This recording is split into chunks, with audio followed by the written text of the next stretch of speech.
दिनै जोङो बे हान्जाखौ सुबुं सांग्रांथि हिसाबै लानाय जादों। दिनै जोङो बेयाव अकल जोंनि धेमाजि डिस्ट्रिक्टआवल' नङा, अल आसाम जेरावबो गासै डिस्ट्रिक्टआवनो जोङो बे हाबाफारिखौ लादों। जोङो दिनै बेखौ नैबे बर्धन खराइबारिनिफ्राय ओरै गामिखौ गिदिंनानै बेयावनो फोजोबगोन।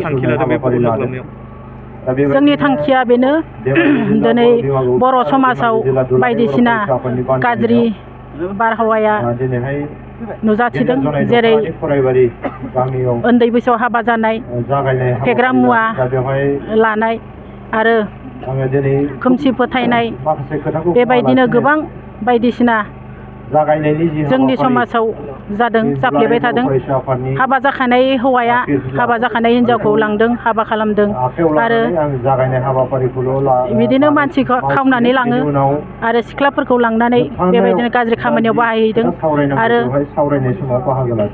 बिदिनो गाज्रि खामानियाव बाहायनानै रेप खालायनानै बुथारनाय बेबायदि जादों। बेनि थाखायनो जोङो दिनैनि बे सांग्रांथि हान्जा सुरनायखौ लादों आरो दिनै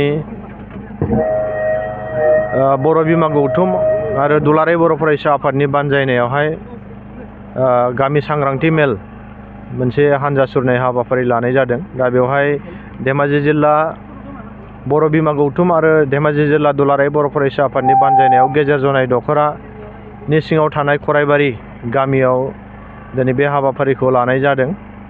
दा बेखौनो लानानै जोङो हाबाफारि लादों जे जोंनि गामि ओनसोलाव आरो जोंनि बर' समाजाव माखासे गिज्रा हाबा जाथायफोर जाबाय थानाय, बे जाथायफोरखौ नोजोर बोनानै जोंनि बर' ओनसोल एबा बर' न'खरखौ फोसाबनांगौ आरो बर' मानसिफ्रा मोजां थासारिसिम फैनांगौ, जाहाथे जोंनि समाजाव बेले बेजे थासारिया जाबाय थानाङा। जों बेखौ नोजोर बोनानै दिनै बर' बिमा गौथुम आरो दुलाराय बर' फरायसा आफादा नैबे हान्जा सुरनायनि गेजेरजों जों रायजो राजा बिथांमोनखौ जों खावलायनो नागिरगोन जे जोंनि बर' समाजखौ जों फोसाबनांगोन, जोंनि बर' न'खरखौ जों फोसाबनांगोन आरो जोंनि आखल आखु बेखौ जों फोसाबनानै जों बर' हिसाबै थांना थानांगोन। जों बेखौ दिनै नैबे हान्जा सुरनायनि गेजेरजों मेसेज होनो सानदों।